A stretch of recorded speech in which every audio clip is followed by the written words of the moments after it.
আজ করছি নিরামিষ সয়াবিন তরকারি। ভালো লাগলে অবশ্যই লাইক কমেন্ট শেয়ার করো। যারা নতুন বন্ধু আছে চ্যানেলটিকে সাবস্ক্রাইব করে বেল আইকনটা প্রেস করে অল করে রেখো, তাহলে আমি নতুন নতুন ভিডিও ছাড়লে তোমাদের কাছে সবার আগে পৌঁছে যাবে। জলের মধ্যে নুন দিয়ে সয়াবিনগুলো দিয়ে আমি একটু ফুটিয়ে রেখেছিলাম। তো দেখো বড় বড় হয়ে গেছে, নামিয়ে ঢেলে নিয়ে এই ঝুড়ির মধ্যে ঠান্ডা জল দিয়ে দিয়েছি।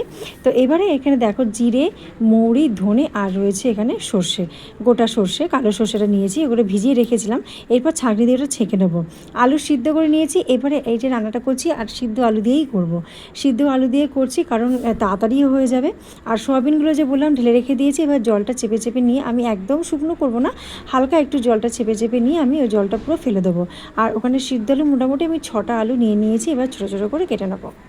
এরপরে এই যে সয়াবিনগুলোকেও আমি কিন্তু বড় বড় গোটা গোটা রাখবো না, এই সয়াবিনগুলোকেও আমি একটা কাঁচি দিয়ে হাফ হাফ করে কেটে নেবো। তার ফলে কী হবে, বেশ মশলাগুলো বেশ সুন্দর সয়াবিনের মধ্যে ঢুকে যাবে আর খেতেও ভালো লাগবে। এইবারে শিলনোড়ার মধ্যে আমি আদা আর কাঁচা লঙ্কাটা বেটে নিচ্ছি। দেখো মিক্সার গ্রাইন্ডারে বাটাই যায়, কিন্তু অনেক দিন পর ইচ্ছে হলো যে আজকে শিলনোড়াতে বাটা মশলা করে নিয়ে আমি খাবো। তো আদা আর কাঁচা লঙ্কাটা আমি বেটে নিচ্ছি, ওই জিরে ধনেটা আমি মিক্সার গ্রাইন্ডারের মধ্যেই বেটেছি। এদিকে আমার ছেলেকে বললাম যে আলু সিদ্ধ আলুগুলো একটু কেটে কেটে দে। তো আমি ওকে একবার দেখিয়ে দিয়েছি যে কীরকম সাইজের কাটতে হবে, তো ঠিক সেইভাবেই আমাকে কেটে হেল্প করে দিচ্ছে। এখানে আদা আর কাঁচা লঙ্কাটা বাটা হয়ে গেছে, আর মিক্সারের গ্রাইন্ডারের মধ্যে ওই জিরে ধনে মৌরিটা ওগুলো বাটা করে নিয়েছিলাম। সোয়াবিনগুলোও সব কাটা হয়ে গেছে, সোয়াবিনগুলো আমরা ছোটো ছোটো কেটে দিয়েছিলো, আলুগুলো কাটছে আমার বড় ছেলে। কড়াইতে সর্ষের তেল দিয়ে দিয়েছি, সর্ষের তেলের সঙ্গে আবার একটু ঘি দিয়ে দিলাম, ঘিয়ের মধ্যে একটু জিরে ফোড়ন দিয়ে দিলাম। দেখবে শিলনোড়ায় বাটা মশলা রান্না কিন্তু খুব স্বাদের হয়, ভীষণ টেস্টি হয় খেতে।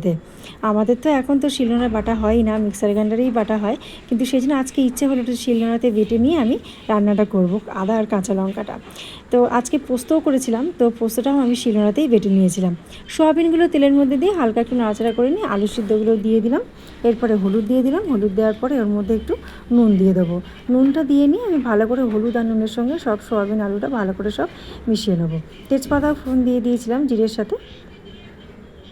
সব মেশানো হয়ে গেলে, শুকনো শুকনো হয়ে এলে তার মধ্যে আমি দিয়ে দেবো ওই যে বাটাটা করেছিলাম জিরে ধনে মৌরি সর্ষে, সেইটা ওর মধ্যে আমি দিয়ে দিলাম, প্রায় 2 টেবিল চামচ মতন দিয়ে দিলাম। দিয়ে ভালো করে মশলাটা কষিয়ে নিয়ে এরপরে দিয়ে দেবো আমি শুকনো লঙ্কার গুঁড়ো, ঝাল লঙ্কার গুঁড়ো যেটা, সেটাও দিয়ে আমি ভালো করে কষিয়ে নেবো।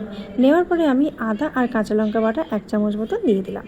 দিয়ে ভালো করে ওটাকে কষিয়ে নিয়ে ওর মধ্যে জল দেবে। এখানে দেখো, এখানে বেশি জল দেওয়ারও প্রয়োজন নেই, যদি মনে করো হ্যাঁ খুব ঝোলঝোল খাবে তবে জল দেবে বেশি, নাহলে শুকনো শুকনো আমি করেছিলাম, সেই জন্য এখানে বেশি জল দেওয়ার কোনো দরকার নেই, কারণ আলুটাও সিদ্ধ আছে আর সোয়াবিন তো তাড়াতাড়ি সিদ্ধ হয়েই যায়। আর তার আগে তো আমার নুন জল দিয়ে ফোটানো হয়েছিল। হয়ে গেছে, ফুটে এসে এবারে আমি গরম মশলার গুঁড়ো ছড়িয়ে দিচ্ছি আর দেবো খানিকটা ধনেপাতা। ধনেপাতা গরম মশলা দিয়ে খানিকক্ষণ ফুটিয়ে নেবো। এটা একদমই নিরামিষ সয়াবিন তরকারি, তোমরা বানিয়ে খেও, অবশ্যই ভালো লাগবে। আজকের মতন টাটা বাই বাই, আবার আসবো নতুন কোনো ভিডিও নিয়ে।